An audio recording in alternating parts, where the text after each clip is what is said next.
వధువుగానే మారిపోవే ఈ క్షణం స్వయం వరం ఇవాళ సంబరం ఈ క్షణం స్వయం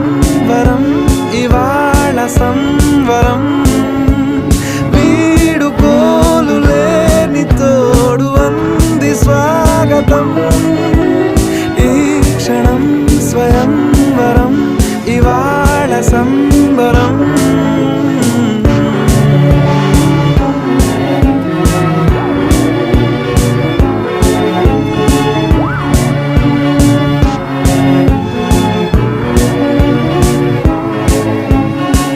ఇవాళ నింగిలోని తారా తళుక్కు మంది ఎదురుగారా వయస్సు తీరికుండదారా హాయ్ హాయ్ హాయ్ సొగస్సు పంచుతున్న